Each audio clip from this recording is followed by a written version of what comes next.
Hello and good morning. Let's take a look here. Well, apartment living will probably be the first way that you live independently. By the way, before we get started, you have a test that's still open, Chapter 6. If you miss this one, you will have to retest next week. Also, there's a sign-up sheet this Thursday. That sheet's coming off. So make sure if you have a test you want to retest, maybe you have a 0, maybe you don't have a good grade, make sure you sign up by this. I'll give you till Friday, Anyway, apartment living. Well, when you move out of your parents' house, you're probably going to rent with a friend or something.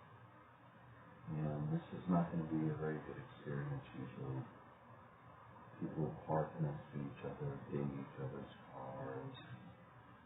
You can hear people next to you if they don't get along, you can hear sounds and stuff. It's just not very good. There have been instances where the apartment manager goes into your property when you're not there, stuff like that. So it's not a very good fun time. In any event, a tenant is who you are when you're renting. A landlord is the apartment owner. And you can rent either furnished or unfurnished. But you might want your own stuff, especially your own bed.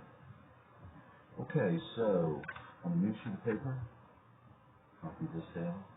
This is 7.1. Remember, next week we will be having finals. Tomorrow you guys can come around with your exemption forms. Make sure they're out on your desk.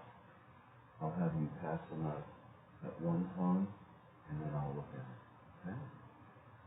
All right, so a lease is a contract that you sign, and it represents the terms that you're agreeing to rent. How much every month. Usually they give you till the 5th to pay before you have to pay a late fee. And the amount of the time of the contract. It could be a year. Sometimes they mention about a sublease where you can't rent it to someone else while you're living there. Eviction. You defaulted on your lease. Maybe you're continually late on your rent. Maybe you have a pet and you say you didn't have a pet. Different reasons why they can evict you. Letting a lot of people live there. Ownership is a single family home. You could do a condo.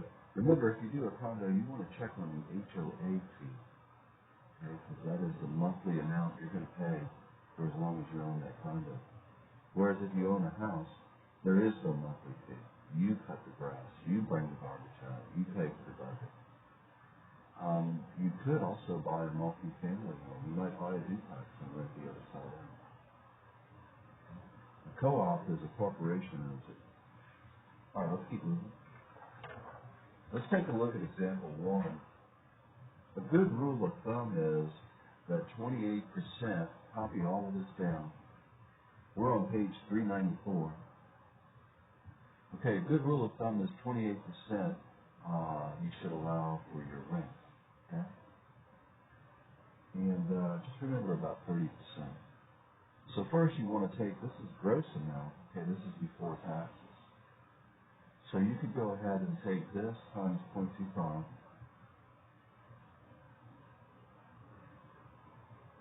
And that's going to give you your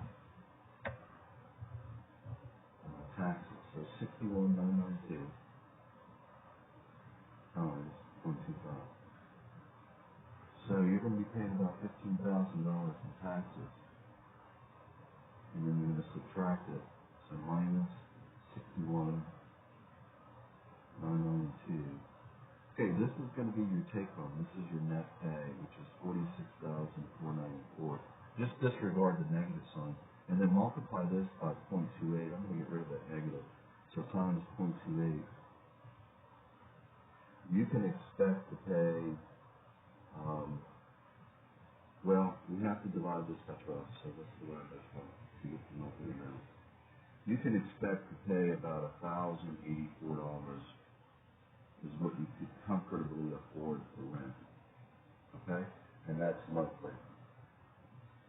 to pay more than that, about 28%, because you still have to pay for food, gas, transportation, everything else you got to pay for.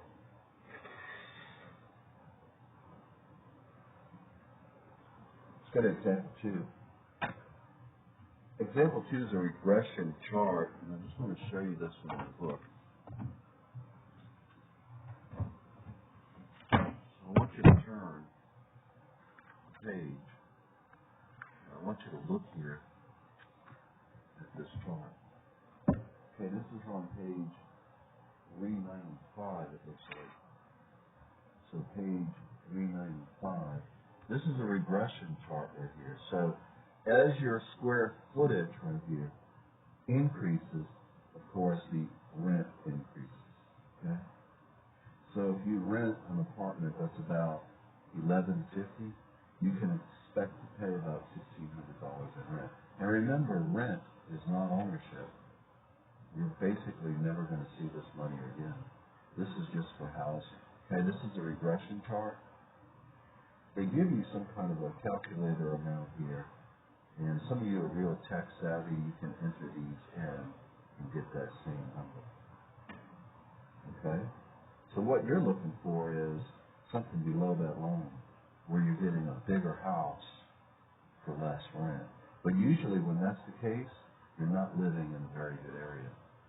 Okay? The better the area, the more expensive it is. Okay, so let's keep moving. Copy down these terms right here. Okay? Lease signing costs. Well, you have an application fee, and that could be $100 to $400. That's so they can do a credit check and everything else. Credit report is like $25, but you don't really use some of this money. Security deposit is in case you renew. Usually they ask for first and last rent. That way, if they have to evict you, they have some money and they don't have to go to court to try to get it.